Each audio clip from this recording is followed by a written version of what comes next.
Buenas tardes, os damos la bienvenida al Combine del año 2021. Este año tenemos un programa completo de formación continua que podréis, tenemos 823 inscritos de forma gratuita, gracias a la ayuda de los patrocinadores que vais a ver siempre en la página, en la parte de arriba de la imagen, ¿no? Junto con nuestro logo del Combine. Este primer día yo haré una revisión de la literatura en los últimos 3 meses del trimestre de 2020 sobre isquemia. Luego vendrán Federico Vallenilla y Pedro Navia a explicarnos cómo hacen ellos el ictus. Estas 8 sesiones a lo largo del año se realizarán así con una periodicidad de una al mes. Lo tenéis en la página del Combine, en combine.org.es. Y ahí podréis ver tanto los temas como las fechas y todo, ¿no? Y la estructura que tiene. Haremos unos primeros 20-30 minutos con una revisión bibliográfica y luego 2 bloques de 20-30 minutos en las que 2 especialistas, 2 expertos nos explicarán su forma de abordar cada patología, ¿no? De acuerdo al listado que tenemos. Vamos a presentar al equipo completo, damos paso a David Hernández, Mariano Guarni y Alejandro Tomaselo, que son los integrantes de la junta directiva del Combine, y también a nuestros dos invitados, Fede Vallenilla y Pedro Navia, que después de esa revisión que haré de unos 20-30 minutos, nos contarán su experiencia y nos contarán qué es lo que su legado, ¿no? Lo que hemos hablado, ¿no? ¿Qué es lo que ellos dicen o qué es lo que ellos explican cuando quieren que alguien aprenda de toda su experiencia? Buenas tardes, muchachos. ¿Algo que alegar antes de empezar? Hola, buenas tardes a todos. Simplemente dar la bienvenida, como ha hecho Antonio, agradecerle sobre todo a él, y a doctor Tomaselo y a Mariano por dejarme ser parte de este Combine, así como a los invitados. Espero que este nuevo formato 2021 formativo guste. Me alegro saber que somos 800 amigos. Y nada, lo dicho, espero que os guste. Por mi Hola. parte, decir, Mariano, tira. Bueno, que bienvenido, gracias a todos por participar. El programa este año está espectacular y bueno, esperamos que este gran número de amigos, como dice David, se pueda mantener a lo largo del año. Y gracias a los ponentes por aceptar, ser parte de esto y compartir su experiencia con nosotros, ¿vale? Por mi parte, dar la bienvenida a todos y para no perder más tiempo, vamos para adelante, Antonio. Bueno, Pedro y Fede, yo creo que vamos a revisar, pongo la pantalla, comparto la pantalla ya, porque al ser la revisión sobre isquemia, os van a caer preguntas también de esto, ¿vale? Esto también va a examen. Entonces, empiezo. Revisión bibliográfica sobre isquemia en los tres últimos meses del trimestre.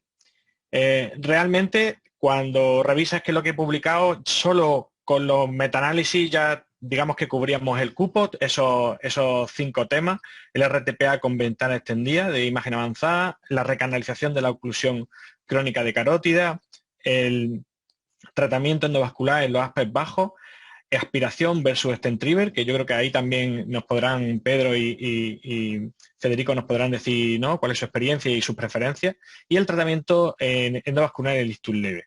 Si vamos uno a uno, vemos cómo en este primer metaanálisis de Lancet hace un análisis de esos 4 grandes randomizados, con más de 800 pacientes que analizan el uso de RTPA con la ventana extendida gracias a métodos avanzados de imagen.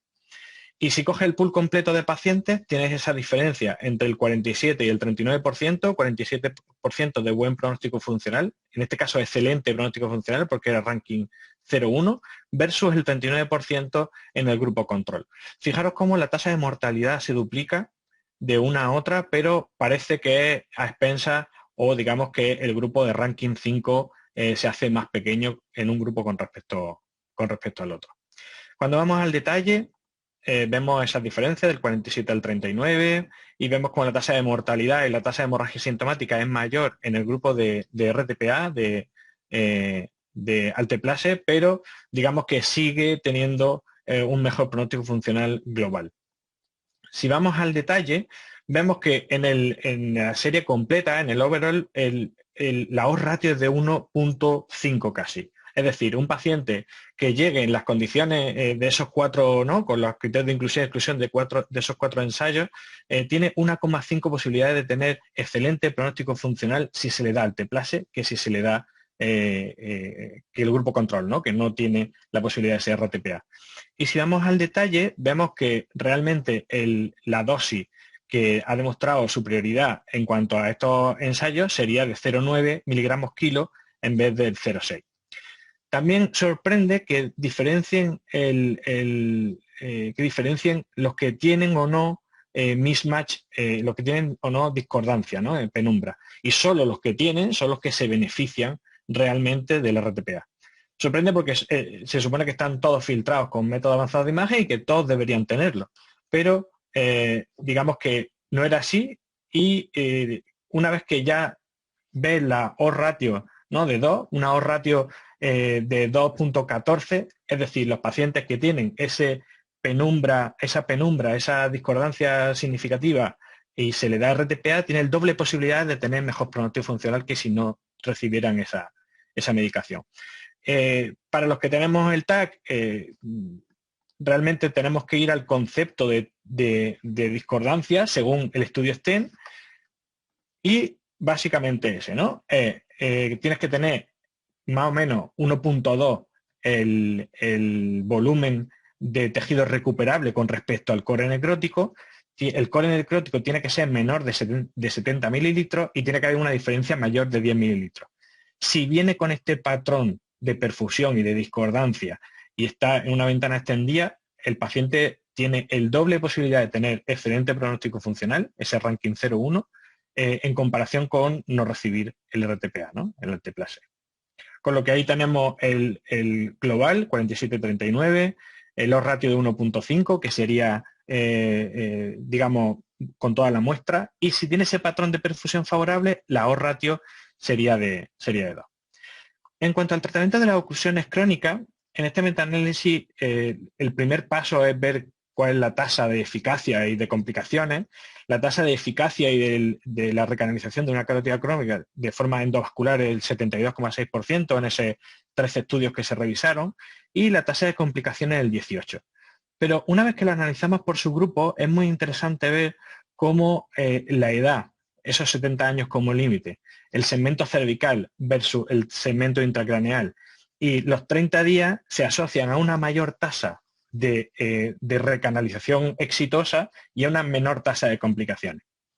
Es decir, conforme vayamos aumentando el tiempo desde la oclusión a la recanalización en el segmento intracraneal o mayor de 70 años, vamos a tener menor tasa de recanalización exitosa y mayor tasa de complicaciones.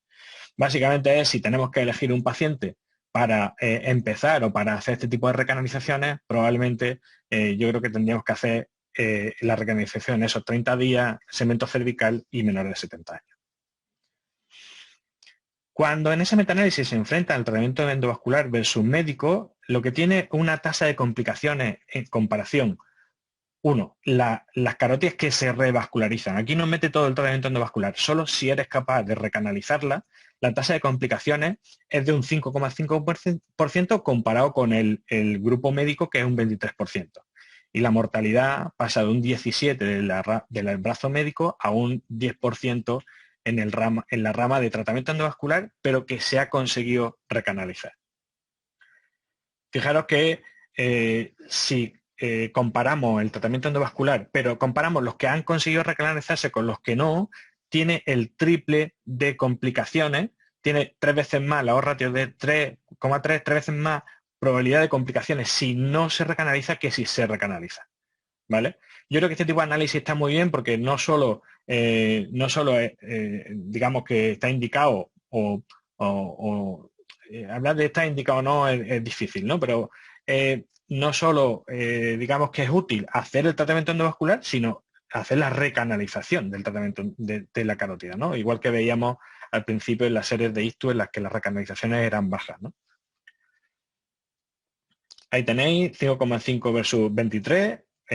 Recordad que esto es cuando se recanaliza. Esta es la tasa de mortalidad cuando se recanaliza versus el tratamiento médico, la ratio de recanalización, no recanalización y los factores que están asociados a la tasa, a la seguridad de eficacia, ¿no? A la tasa de éxito y a la mortalidad. Ahora vamos con el ASPE menor a 6 y este es un metaanálisis en el que podemos analizar todos esos pacientes. Pero fijaros cómo ya hay algún truquillo. Es decir, aquí tenemos pacientes en estos estudios, pero fijaros cómo en la rama de intervención la mayoría tiene una mediana o una media, porque la verdad que no sé si es una mala traducción, median y desviación estándar, cuando debería ser media, ¿no? Mean y standard deviation, o mediana y rango intercortílico. Esto realmente no sé a qué se refieren. Pero bueno, fijaros cómo es bastante diferente, porque todos en el ramo de intervención son 5 y aquí son 3, 4. Es decir, ya hay diferencia un poco en las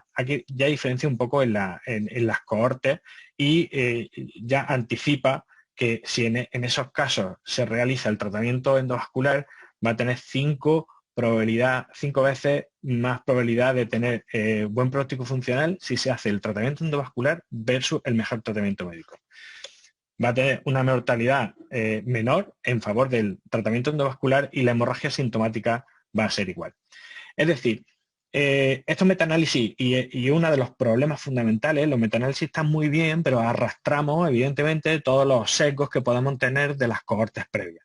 En este caso, como la rama de intervención en general tenía mejores ASPE, porque la mediana era de 5 y sin embargo en el grupo control eran de 3, 4, es posible que esa mejoría del tratamiento del paciente por el tratamiento endovascular se deba a esa diferencia de los ASPE. Entonces, yo creo que habría que ser cautos y probablemente esperar a los randomizados que ya están en marcha en estos pacientes. 5 veces, 0,46 en favor del tratamiento endovascular y la misma tasa de hemorragia sintomática, pero con la diferencia de esa muestra en el grupo de intervención y en el control, con lo que habría que ser cauto. En cuanto a la aspiración o el stent retriever, en cuanto a las dos técnicas, este metaanálisis habla de la misma tasa de recanalización exitosa, completa, buen pronóstico funcional, mortalidad y hemorragia intracraneal, pero sí es verdad que tiene una mayor tasa de hemorragia sintomática en la rama del stent trigger. Cuando lo cogemos por subgrupo, vemos como en la circulación posterior digamos, es superior la aspiración al stent trigger, con una ratio de casi 2, con lo que con los datos que esta gente analiza, ¿no? que llevamos arrastrando de cohortes y de cohortes comparativas de uno y otro, en circulación posterior parece que la aspiración es superior a la realización de una trombectomía con stent trigger. Y aquí lo comparan por técnica. Primero, el stent trigger contra la aspiración solo, con lo que la aspiración parece que es superior, pero si hacemos el stent trigger con aspiración local, es decir, un stent trigger con el uso de un catéter intermedio, llega a tocar el 1, con lo que no ha demostrado con los datos que ellos analizan que la aspiración sea superior al uso de stent trigger con un intermedio. Bueno, yo creo que esas son tendencias que se ven en las cohortes que esta gente compara, en los artículos que vemos aquí reflejados, pero tal vez sean preguntas que se tengan que hacer directamente sobre randomizados de técnica, ¿no? Hemorragia sintomática mayor en el grupo de stent trigger, en circulación posterior superior la aspiración parece al stent trigger, la aspiración superior al stent, pero no superior al stent cuando se usa una aspiración local o un catéter intermedio. En cuanto al ictus leve, pongo aquí, es importante señalar que es el NIH5. ¿Por qué? Porque luego veremos que había otro metaanálisis anterior con NIH8 de máximo. Entonces, en este caso, con NIH menores e iguales a 5, lo que vemos es que el ranking a los 90 días no es superior en el tratamiento endovascular respecto al tratamiento médico y digamos que sí tiene mayor tasa de hemorragia sintomática en el grupo de tratamiento endovascular.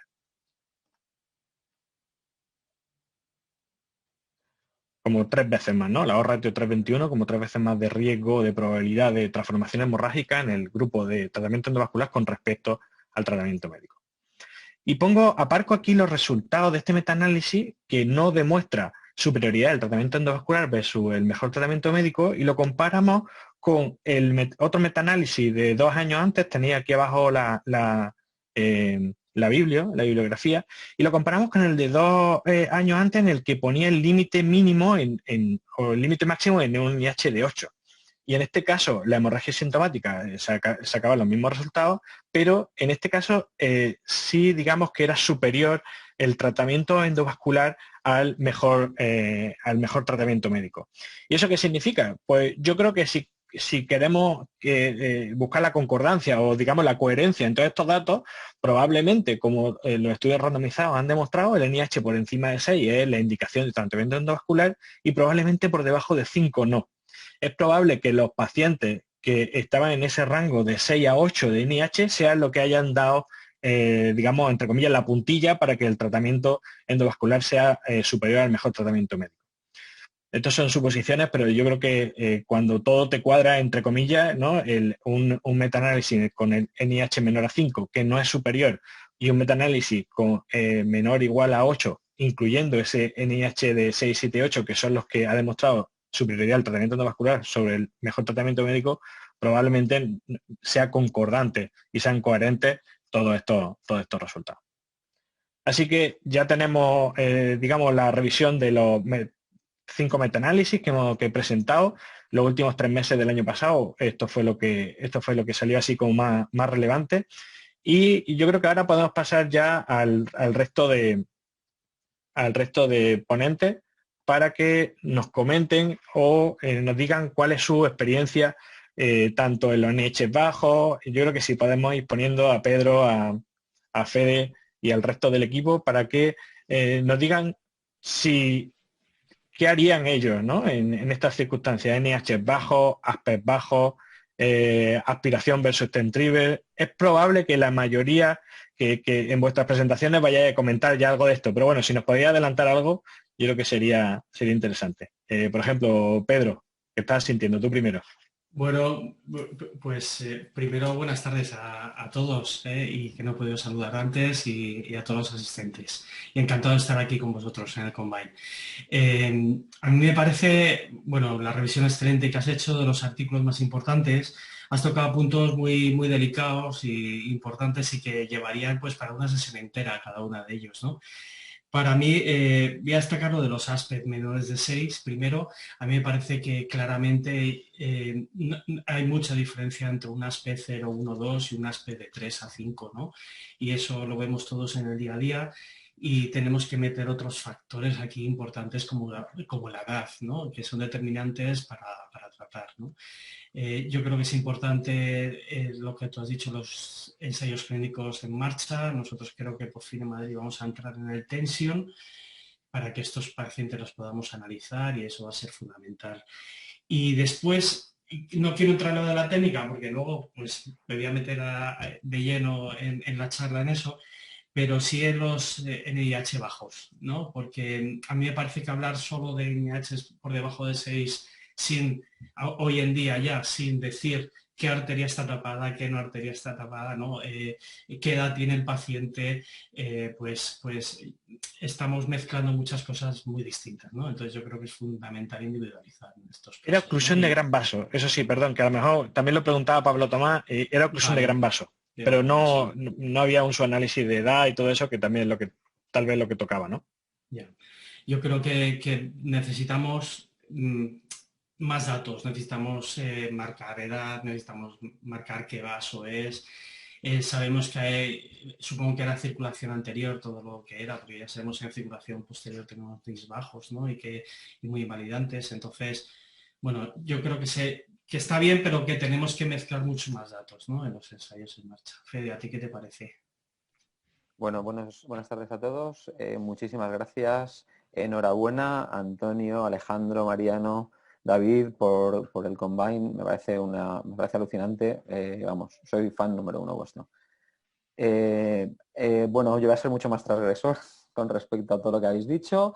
Me alegro por el tema de la aspiración. Me imagino que Pedro igual se está riendo por dentro. Sabemos que es mejor y lo hemos sabido siempre. Y cuando habéis estado en contra nuestra nos ha dado igual porque lo hemos experimentado.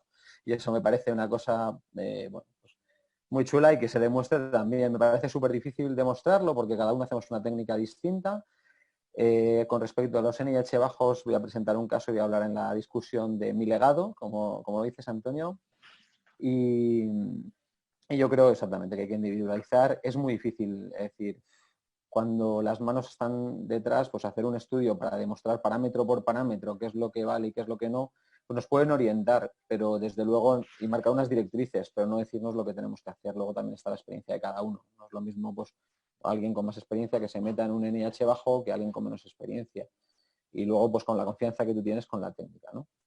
Entonces, no sé si Antonio quieres que respondamos algo más o si no empezamos ya con las presentaciones. Yo creo que estáis guardando, ¿no? Estáis guardando toda la ropa y toda la artillería. Si tenéis algún comentario, Alejandro, Mariano, David, sobre lo que hemos presentado. Sí, yo dos comentarios rápidos. Uno es con respecto al NIH bajo. Todos estamos hablando que vendrán estudios y que mostrarán, y hay varios en marcha, pero también tenemos que entender que la mayoría de ellos darán una visión global y que hará trabajo todavía por saber y maximizar la capacidad de detectar los que van a claudicar, digamos. Eso probablemente todavía ni siquiera eso se solucione con los estudios, por tanto habrá trabajo y seguirán habiendo dudas en la práctica. Y el otro comentario muy rápido es sobre la aspiración y stent retriever. Nosotros también, la poca aspiración que utilizamos, tenemos una tendencia a ir a fosa posterior, pero cuando se comparan, no sé exactamente este trabajo, pero hay que acordarse que la mayoría de las veces, o muchas veces, o un porcentaje importante de pacientes que trabajan en circulación anterior con el stent retriever, tiene el flow arrest, digamos, el balón o el flujo proximal, que a veces mezcla ese efecto que parece, puede o no, pero parece ser que sí, pudiera tener un efecto positivo también, y tal vez en la fosa posterior del stent retriever en los estudios muchas veces pierde la fuerza que podía aportar en la circulación anterior la oclusión proximal de la arteria, que ya veremos cuál es el rol en todo esto también. Eso. Yo opino otra cosa sobre la fosa posterior. Yo creo que hay una razón para que en la fosa posterior la aspiración sea mejor, porque se hace mejor, porque la arteria basilar es una arteria recta donde es más fácil impactar el catéter, la punta del catéter sobre el trombo, mucho más fácil que en una división de la cerebral media o en una tecarotidia. Entonces, yo creo que al hacer mejor la técnica, incluso personas que no tienen tanta experiencia en aspiración, funciona mejor. Esa es mi opinión, porque los resultados en la fosa posterior. 100% de acuerdo con Pedro. Es un factor anatómico claro y yo creo que es uno de los factores que implican que la aspiración funcione y es un buen confrontamiento del catéter de aspiración con el trombo. Y eso en la basilar, pues es muy difícil no hacerlo. Ese de un artículo reciente, ¿no? Un estudio de cohorte que analizaba el ángulo en el que la media, el catete de aspiración enfrentaba al trombo, ¿no? Yo creo que eso va a ser también un factor decisivo, ¿no? Mariana, David, ¿algo que añadir o largamos ya con Fede? Yo creo que Fede puede empezar ya. Nosotros tenemos también en oclusión de gran vaso el NIH6 como punto de corte y estamos participando en el In Extremis y en el Select 2, que, bueno, intentan responder esta pregunta, ¿no? De aspect bajo y NIH bajo. ¿Alguno de vosotros deja sin tratar un paciente de 65 años con una afasia, una M2 y un NIS de 4? No. No tenemos dudas, ¿no? Pues seguimos.